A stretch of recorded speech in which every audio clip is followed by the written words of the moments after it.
Halo, selamat datang kembali di podcast Di Balik Layar.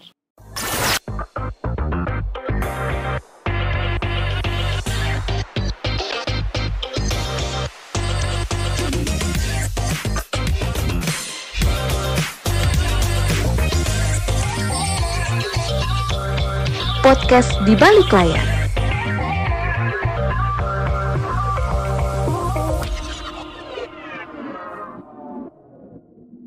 Pendengar dan pemirsa Pro 1 RRI Samarinda, kali ini kita akan mengenal sebuah profesi lebih dalam, mungkin profesi yang sering kita lihat tapi jarang kita ketahui seluk-beluknya. Sudah hadir bersama kita di hari ini dua narasumber yang luar biasa, ada Mas Ibrahim dan Mbak Lina Oktaviani. Selamat datang. Ya Mbak Lu, terima kasih. Ya. Di podcast kali ini tema kita adalah sehari menjadi JBI atau juru bahasa isyarat. Karena dua narasumber kita di hari ini, pendengar dan pemirsa, adalah seorang juru bahasa isyarat ya. Baiklah, kita langsung saja ya. Mungkin boleh diceritakan dulu Mas dan Mbak, bagaimana sih awal mulanya itu mengenal bahasa isyarat dan akhirnya memilih untuk menjadi seorang juru bahasa isyarat?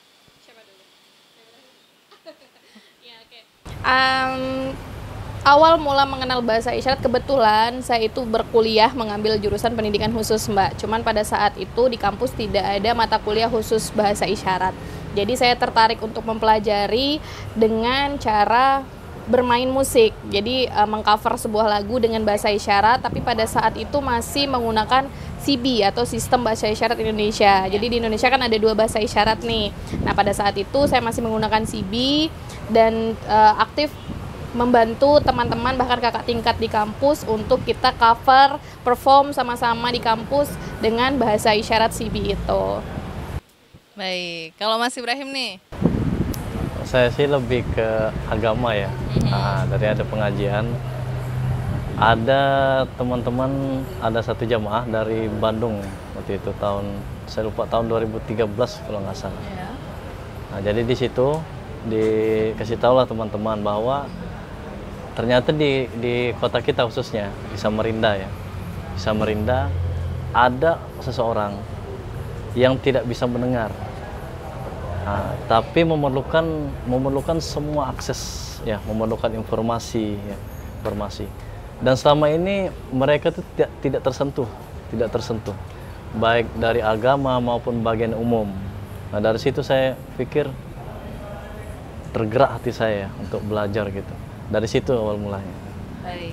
Lalu awal mula menjadi juru bahasa isyarat nih, spesifik ya, kita akan mengenal perjalanannya seperti itu. Oke, saya dulu ya. Gimana dulu nih? Iya.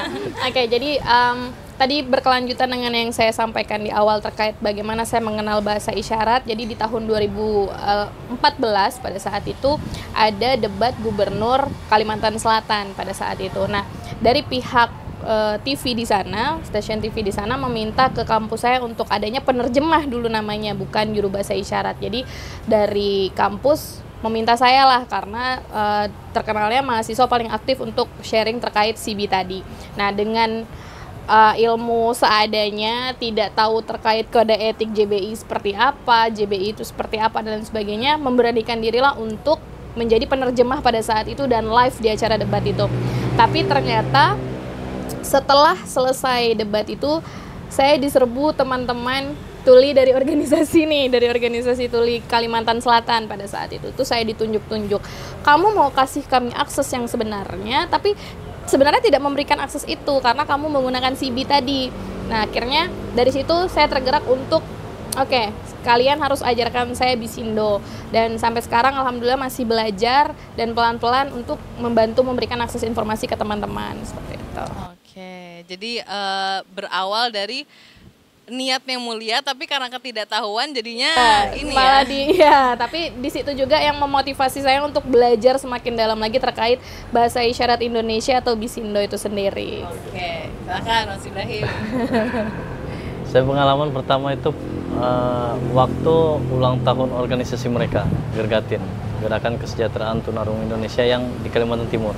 Waktu itu acaranya di Samarinda. Di situ saya pertama kali.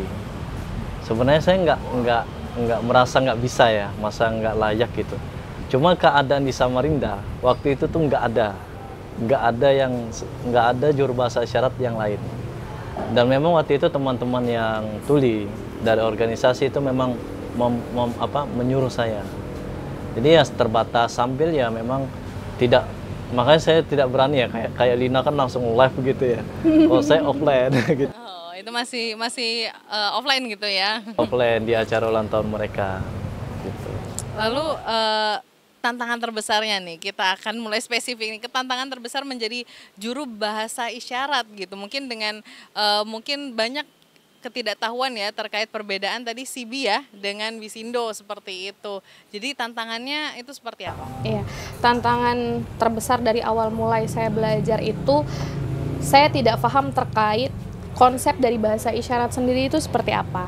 Ternyata bersama Kak Ibrahim ini juga dulunya salah satu teman JBI yang mengajarkan saya banyak hal, kita banyak sharing. Jadi pada saat itu kita ada terlibat di kegiatan temu JBI ya Kak Ibrahim yang pertama di Indonesia. Dan di situ saya baru sadar bahwa ternyata bahasa isyarat itu sangat beragam. Bahasa isyarat itu punya budayanya sendiri. Bahkan ada linguistiknya. Jadi bahasa isyarat itu ada istilahnya linguistik sign language-nya, sama seperti bahasa Indonesia yang sebenarnya tidak bisa sembarangan kita gunakan seperti itu. Nah, tantangannya adalah ternyata pada saat di pertemuan itu saya baru tahu dan memahami bahwa di setiap kota dan daerah itu memiliki budaya dan ciri khas bahasa isyarat masing-masing yang harus saya pahami. Seperti itu ya.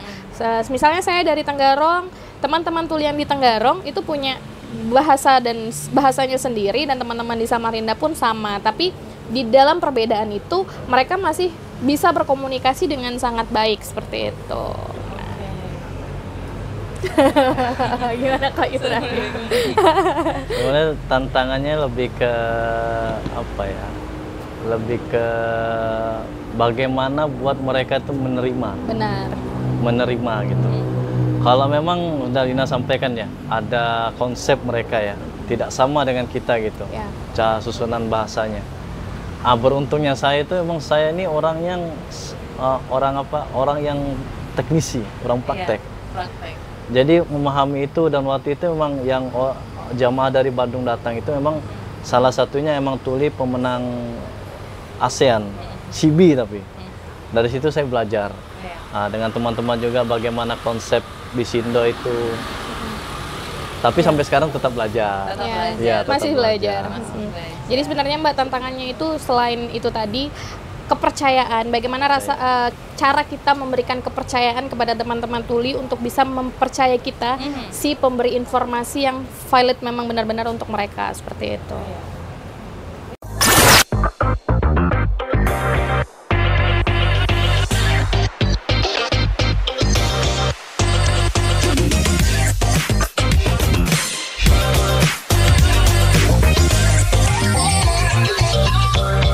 Podcast di balik layar.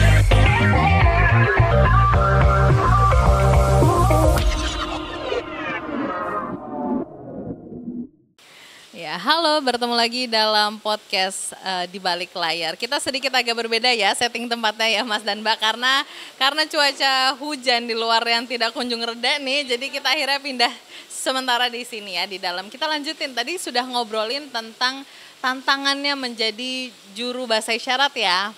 Kita akan sekarang beralih ke pertanyaan mengenai bagaimana sih JBI atau juru bahasa isyarat Indonesia ini di dunia pendidikan seperti itu.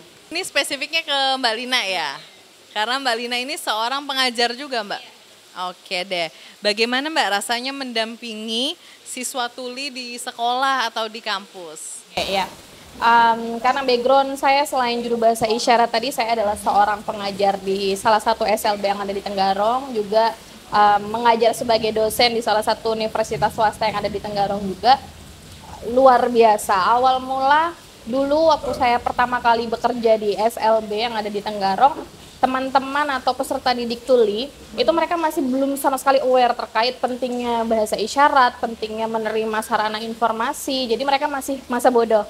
Nah, tapi ketika kita edukasi, mereka sadar bahwa oh ternyata ada nih guru kita yang bisa berbahasa isyarat dan bisa memberikan akses informasi. Nah, alhamdulillahnya sampai sekarang ketika ada kegiatan di sekolah yang melibatkan peserta didik tuli, mereka semua berbondong-bondong mencari mana nih JBI-nya, mana Ibu Lina, mana Ibu Juwita, ada lagi satu orang JBI yang di sekolah, mana nih kita perlu akses informasi. Jadi mereka sudah se-aware itu sekarang, sudah sesadar itu bahwa pentingnya mereka untuk mendapatkan hak informasi untuk mereka sendiri, seperti itu. Nah, terus pandangan Mbak Lina nih terkait mungkin pendidikan inklusif di Kalimantan Timur saat ini seperti apa? Pendidikan inklusif di Kalimantan Timur memang masih jauh ya, masih jauh dari kata inklusif itu sendiri, karena mengingat sekolah inklusif di Kalimantan Timur ini baru saja memulai untuk menjadi sekolah inklusi, di mana tantangannya adalah setiap guru-guru di sana masih terbatas dalam menangani tidak hanya anak-anak tuli tapi juga anak berkebutuhan khusus yang lain. Nah, kebanyakan memang jarang ada anak-anak yang notabene disabilitas pendengaran yang menggunakan bahasa isyarat itu sekolah di sekolah inklusi. Kebanyakan mereka yang menggunakan bahasa verbal atau memang masih tingkat pendengarannya masih di ringan ke sedang, seperti itu. Nah, rata-rata anak-anak tuli yang bersekolah di SLB itu yang memang dari sedang ke berat dan memang mereka pengguna aktif bahasa isyarat, seperti itu, kecuali sudah masuk ke dunia perkuliahan. Nah, tantangannya kan tentu berbeda ya sebagai pengajar gitu untuk teman-teman tuli dan sebagai mungkin juru bahasa isyarat di umum gitu ya. Mungkin ada nggak sih tantangan mental yang seringkali ditemui nih ketika bertugas di dunia pendidikan? Ya, terkait pemahaman konsep bahasa sih Mbak, karena anak-anak di sekolah khusus itu juga mereka mempunyai usia mental tersendiri dan juga kosakata yang masih sangat-sangat terbatas, berbeda dengan teman-teman tuli yang aktif di luar di komunitas gitu. Karena teman-teman tuli yang sudah aktif di komunitas ini mereka sudah saling mencari informasi terkait kotakasa bahasa dan lain sebagainya, terkait pemahaman berbahasanya pun. Jadi yang terbesar tantangannya adalah kita menanamkan konsep dari bahasa itu sedini mungkin untuk anak-anak di sekolah seperti apa, karena mereka banyak kata-kata yang ada disampaikan itu terlalu berat dan mereka belum memahami abstraknya ini apa sih gitu. Nah, itu mungkin tantangannya yang kita harus membahasakannya lagi, menjuru bahasa isyaratkannya sesuai dengan pemahaman yang benar-benar sesuai dengan usia mereka, seperti itu. Nah, ini kalau ada kesempatannya ya Mbak ya, pelatihan apa sih yang menurut Mbak paling dibutuhkan JBI untuk mendukung pendidikan inklusif itu tadi? Oke, pelatihan memang untuk terkait kita sendiri, juru bahasa isyarat itu belum ada standarisasi ya Kak Ibrahim ya. Yeah. Kita belum tersertifikasi di Indonesia. Sebenarnya sih di luar negeri itu ada, sudah standarisasi sertifikasi untuk juru interpreter linguistik sign language di sana. Nah, harapannya sih kita juga bisa di Indonesia seperti itu dengan adanya dukungan-dukungan dari pemerintah. Nah, mungkin sekarang yang kita butuhkan itu adalah terkait pemahaman linguistik sign language-nya Kak Ibrahim, karena pemahaman linguistik sign language itu sendiri ternyata setelah kita pelajari itu benar-benar penting dan kita benar-benar bisa memahami konsep dari bahasa dunia teman-teman tuli itu seperti apa gitu. Nah, ini kan Mas Ibrahim dan juga Mbak Lina ini punya mungkin background yang berbeda ya. Tadi Mas Ibrahim dengan dakwahnya ya, backgroundnya di dakwah, terus juga Mbak Lina mungkin di pendidikan gitu. Nah, bagaimana cara mensiasati bahasa isyarat untuk mungkin istilah-istilah yang istilah dakwah, istilah akademik atau istilah ilmiah gitu, dan juga mungkin istilah-istilah yang biasa digunakan di lingkup pemerintahan seperti itu kan pasti ada perbedaannya gitu ya. Oke, saya dulu atau Kak Ibrahim dulu nih? Boleh, Mas Ibrahim dulu. Oke, boleh Kak Ibrahim biar Kak Lina terus ya. Jadi sebenarnya bahasa, kalau ada yang bahasa baru atau bahasa yang belum dibuat ya dalam bahasa isyarat, kami sebagai juru bahasa isyarat tuh bertanya. Makanya ketika kami bertugas di suatu acara, apalagi live ya, maka selain juru bahasa isyarat ada namanya mentor. Nah, itu tulinya langsung. Jadi mereka lah yang ada kata baru, mereka lah yang memberitahukan ketika ada isyaratnya atau tidak ada isyaratnya. Mereka yang akan mengarahkan kita, yang bertugas di depan gitu. Jadi kita juru bahasa isyarat nggak bisa buat Bahasa membuat, isyarat itu sendiri. nggak bisa membuat. Karena kalau kita membuat itu percuma ketika audiensnya nggak paham, Tidak memahami tidak ya. memahami, seperti itu. Jadi kalau misal terkait bahasa isyarat, bukan di ranah kami, Ya. bukan. Jadi tetap kami bertanya ke mereka. Ya. Biasanya sih kami gini Mbak, kita sebelum diminta, pada saat sebelum hari H kita men-JBI kan itu kita tanya dulu kisi-kisinya apa nih, materi yang akan disampaikan apa nih. Ya. Jadi dari situ kita akan baca, kita akan pilah ketika ada kata-kata baru atau kata-kata yang sulit, kita belum tahu isyaratnya apa, kita akan konsultasi dengan mentor tuli kita ini. Atau kita kalau memungkinkan kita membawa mentor tuli kita di lokasi. Jadi bisa mengajarkan, nih syaratnya apa ya? Kita diskusi dulu tuh, discuss dulu. Nih syaratnya apa ya? Ini apa ya? Oh, ini aku belum ada isyaratnya misalnya. Nah, kita akan gambarkan visualnya atau bahasa yang lebih mudah mereka pahami. Nanti mereka akan cari tuh di Google misalnya gitu. Karena kan teman-teman tuli pun yang sekarang udah canggih-canggih, udah digitalnya udah luar biasa. Jadi mereka cari dulu maknanya itu apa, contohnya seperti apa, baru mereka akan buat ke bahasa isyaratnya. Kalaupun kita tidak memungkinkan di kondisi itu membawa mentor tuli atau berkonsultasi dengan mentor tuli, maka kita siasati, kita alfabetkan dulu ya Kak Ibrahim. Ya. Jadi bahasa baru itu ya kita alfabetkan Alfabetkan. dulu, tapi setelah itu kita ada evaluasi bersama. Ini tadi artinya ini loh ya gitu ya. Ini tadi syaratnya ini tuh apa ya gitu. Karena ini sebuah bahasa ya, jadi harus dipastikan gitu bahwa yang disampaikan ini juga dimengerti sama teman-teman tuli seperti itu ya. Lebih ke larinya ke tantangan. Ya. Kembali ke tantangan, jadi memang sebenarnya tantangannya banyak banget ya. Mbak. Jadi kan kita itu tidak bisa membahasakan. Ketika kita bertugas di live ya, live streaming ya untuk seluruh Indonesia, kita contohkan untuk YouTube ya. Di satu YouTube kan berarti nasional yang nonton. Ya, kita nggak bisa membahasa isyaratkan isyarat kata. Samarinda. Oh iya, ternyata ada perbedaannya juga ya. Kan kita perlukan mentor tuli. Kalau atau tidak, saya pribadi nggak tahu ini benar atau salah.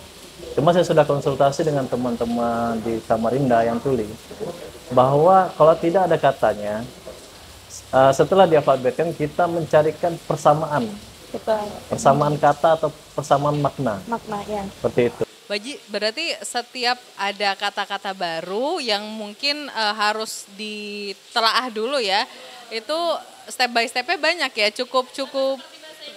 Oh iya benar, jadi tidak bisa menyerap begitu saja, maknanya disamakan itu nggak bisa ya. Jadi memang kita sebenarnya tantangan yang sangat terberat sih sebenarnya. Itu bagaimana ketika kita bertugas menyesuaikan klien kita. Ya.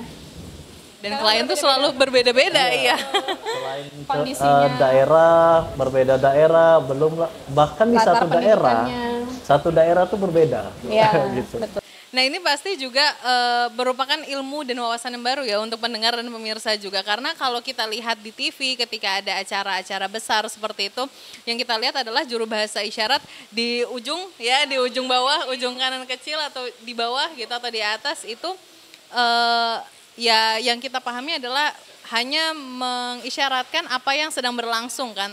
Padahal sebenarnya untuk acara-acara yang berbeda-beda seperti itu juga harus belajar lagi gitu, mengolah bahasanya juga seperti itu ya. Jadi tidak segampang yang dipikirkan bahwa hanya sebagai, jadi banyak ya Mbak event-event itu, udah nih udah JBI udah bisa aja bahasa isyaratnya gitu. Jadi kadang kita tuh nggak dikasih materinya apa, kita nggak dilibatkan dalam apa namanya GR misalnya, karena posisi JBI, pendengaran sound yang harus kita dengarkan itu juga berpengaruh terhadap informasi yang kita berikan.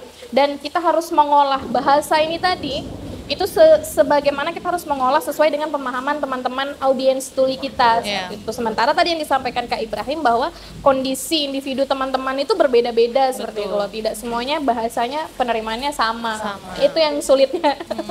Ya iya, karena kita sebagai orang awam mungkin saya bisa bisindo nih gitu. Jadi saya sepertinya bisa menerjemahkan apa yang sedang terjadi, padahal tidak seperti itu Tidak ya. seperti itu, makanya banyak yang salah paham ya Kak Ibrahim ya. Ketika merasa wah saya sudah bisa berbahasa isyarat nih, berarti saya sudah bisa jadi JBI. Itu tidak semudah itu, karena kami juga perlu berproses.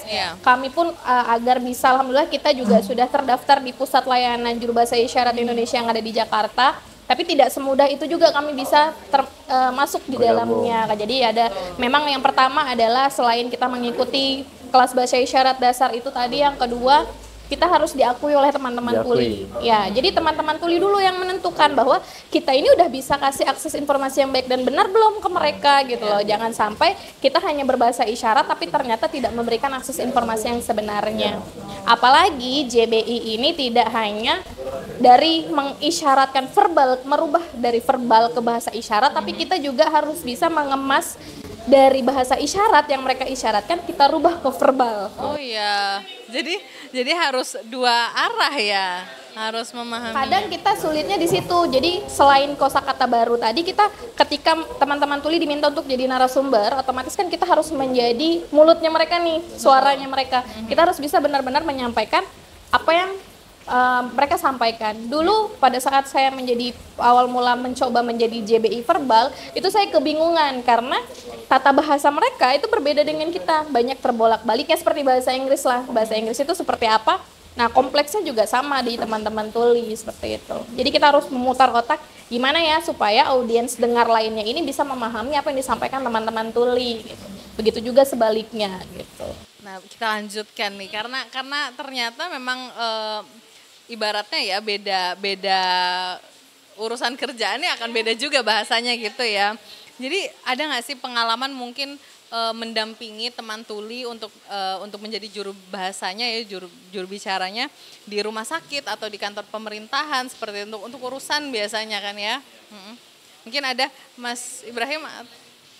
Ya ada Mbak, ada di rumah sakit ya terutama ya.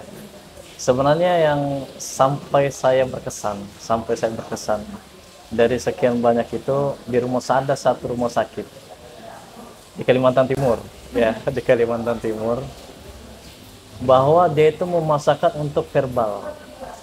Kan ada ya beranggapan bahwa semua tuli bisa berkomunikasi dengan verbal. Ya. Dia beranggapan padahal tulinya itu sudah membawa saya untuk mendampingi dia sebagai juru bahasa isyarat. Tapi oleh dokternya dia memaksa. Nah, ini sebenarnya pemahaman yang salah. Karena itu tadi Lina sudah sampaikan bahwa soal komunikasi verbal itu tidak semuanya sama. Tuli itu tidak semuanya sama mempunyai kemampuan untuk membaca gerak bibir. Yang lebih berkesan seperti itu. Kalau untuk ke pemerintah sebenarnya umumnya seperti itu. Yeah. Kalau yang lebih ke ini ya, kalau untuk soal pendampingan gitu. Kalau yang lain-lainnya saya rasa ya seperti biasa lah, sebagaimana orang didampingi sebagai juru bahasa gitu, atau penerjemah ya. Dan pentingnya sih Mbak, pernah kejadian saya diminta untuk mendampingi teman tuli di dunia kepolisian ya. Pada saat itu ada permasalahan di kepolisian, tapi ternyata orang ini, si klien ini berpura-pura menjadi seorang tuli seperti itu. Itu pernah kejadian. Nah, makanya saya rasa itu pentingnya adanya dihadirkan akses atau akomodasi yang layak seorang juru bahasa isyarat ketika ada klien tuli. Karena kita nggak tahu kondisinya ini benar-benar tuli atau enggak nih. Karena JBI itu secara tidak langsung juga mengetahui kondisi ini benar-benar tuli nggak ya teman kita, atau ini teman tuli yang masuk ringan sedang berat, itu secara tidak langsung kita udah bisa mengasesmen sendiri seperti itu. Banyak sekali sih kalau di kasus-kasus pemerintahan, kesehatan, banyak juga teman tuli itu yang hamil tidak mendapatkan edukasi dari kehamilan, melahirkan, dan angka terbesar untuk teman-teman tuli itu banyak yang melahirkan anak non disabilitas, tapi ternyata ketika dia bertumbuh dia menjadi speech delay karena hanya di rumah bersama orang tuanya yang tuli saja. Ya, itu kan sebenarnya juga perlu perhatian dari pemerintah juga seperti itu. Ya, ini sepertinya memang sering terjadi ya pendengar pemirsa juga bahwa mungkin ya itu jadi tantangannya ya keterbatasan akses ya antara teman tuli dan kami yang verbal gitu ya. Untuk bisa menyamakan satu persepsi, bisa menyamakan satu pikiran gitu, agar supaya informasinya juga terdistribusi dengan merata seperti itu ya. Untuk sekarang menurut Mas Ibrahim dan Mbak Lina, pelayanan apa sih yang paling mendesak untuk menghadirkan JBI? Oke. Boleh Kak Ibrahim deh.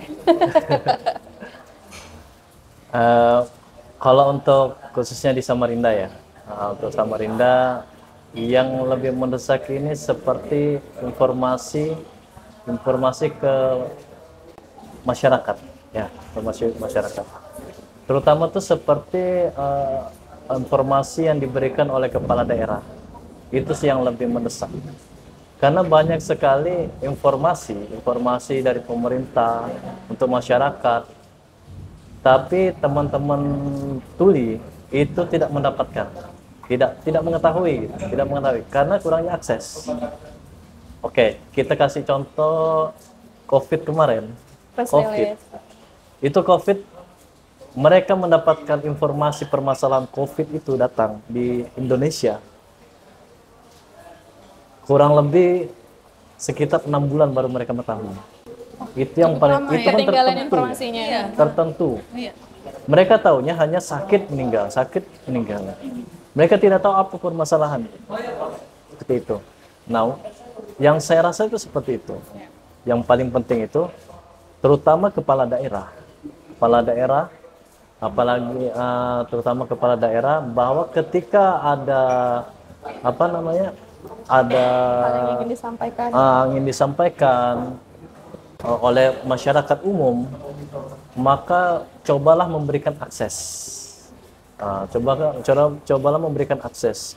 Banyak yang berpikir dikasih subtitle itu akses, ya, akses. Tapi kalau kita mengingat di daerah Samarinda, ya, tidak semua SDM tuli itu memahami akses subtitle itu, teks itu. Maka kita berikanlah akomodasi yang layak, yaitu apa? Juru bahasa isyarat, seperti itu. Mungkin dari Mbak Lina menambahkan. Iya, sama sih Mbak, halnya seperti itu. Jadi seperti misalnya pada saat konferensi pers rilis, biasanya kan banyak tuh kasus-kasus nih di Kalimantan Timur, juga banyak kasus-kasus itu ada konferensi persnya, tapi kadang teman-teman tuli itu bingung, ini ada masalah apa nih ya, karena kan mereka juga perlu mewarning diri mereka sendiri, tapi mereka nggak tahu ini informasi apa ya. Nah, jadi banyak mereka yang masih terkendala di hal-hal yang seperti itu. Nah, itu pentingnya juru bahasa isyarat di pelayanan-pelayanan umum tentunya, untuk pemberian akses informasi ke masyarakat, juga masyarakat tuli, karena kan teman-teman tuli ini juga bagian dari masyarakat yang harus menerima informasi. Betul. Dan ini mungkin menjadi satu pertanyaan yang paling umum ya, yang akan ditanyakan oleh kami gitu, orang awam, dan tentunya pendengar dan pemirsa juga. Ada nggak sih mungkin perbedaan antara penerjemah biasa, penerjemah bahasa dengan penerjemah bahasa isyarat? Apakah sama atau ada perbedaan ini? Silahkan. Ya, jadi sama seperti yang tadi saya sampaikan, bahwa bahasa isyarat ini kan kompleks ya Mbak. Bahasa isyarat ini budaya dari teman-teman tuli. Jadi sebenarnya ada perbedaan. Kalau penerjemah bahasa itu mereka sudah terstruktur bahasanya, dan mereka hanya menerjemahkan dari bahasa Inggris misalnya ke bahasa Indonesia. Tapi kalau juru bahasa isyarat ini, pertama harus diakui oleh teman-teman tuli dulu, kedua mereka harus benar-benar bisa menjuru bahasakan bahasa yang disampaikan ke bahasa isyarat sesuai dengan kemampuan dan konsep bahasa teman-teman tuli itu sendiri, seperti itu. Mungkin Kak Ibrahim mau menambahkan? Ya, mungkin kalau yang orang-orang bertanya mungkin ya, tingkat keprofesionalan, kepentingan, seberapa penting sih juru bahasa isyarat? Perbandingannya maksudnya juru bahasa isyarat dengan penerjemah bahasa, ya, sebenarnya sama. Yang membedakan satu dengan verbal, ya, satu dengan isyarat, ya. Kalau tingkat keprofesionalannya sama-sama mempunyai pengakuan sertifikasi, seperti itu kan. Dan sama-sama profesi. Sama-sama profesi, benar. Kemarin memang ada perbincangan sama teman-teman, sudah membicarakan tentang ini sama organisasi penerjemah Indonesia, sudah membicarakan seperti ini. Cuma mungkin ada kendala-kendala ya, karena kan perlu pengakuan-pengakuan seperti ini. Ya, semoga inilah. Ya, semoga nanti kedepannya bisa benar-benar akses lah ya, untuk teman-teman tulis seperti itu. Baiklah pendengar dan pemirsa, harapan kita bersama ya, semoga kedepannya juru bahasa isyarat ini juga memiliki akses yang lebih luas dan juga diakui gitu ya. Paling tidak Juru Bahasa Isyarat ini bisa menjadi mitra dari semua ya. Jadi dari pemerintahan, masyarakat umum dan lain sebagainya. Kita bukan hanya sebagai pemberi akses informasi, tapi kita juga menjadi mitra masyarakat dan para pemerintah seperti itu untuk menyampaikan hak teman-teman disabilitas, khususnya teman-teman tuli, sesuai dengan Undang-Undang Nomor 8 Tahun 2016. Mas Ibrahim ada yang mau ditambahin lagi? Saya cukup ya. Oke.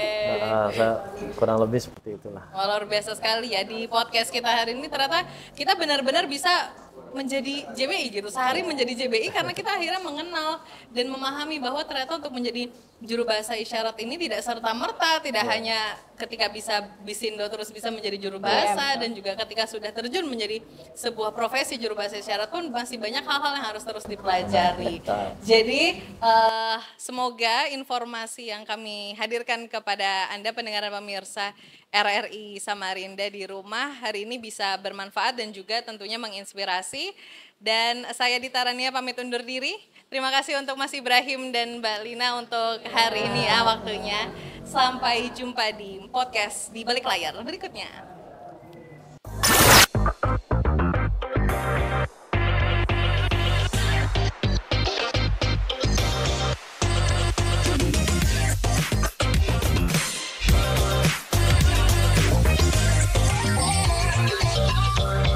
Podcast di balik layar.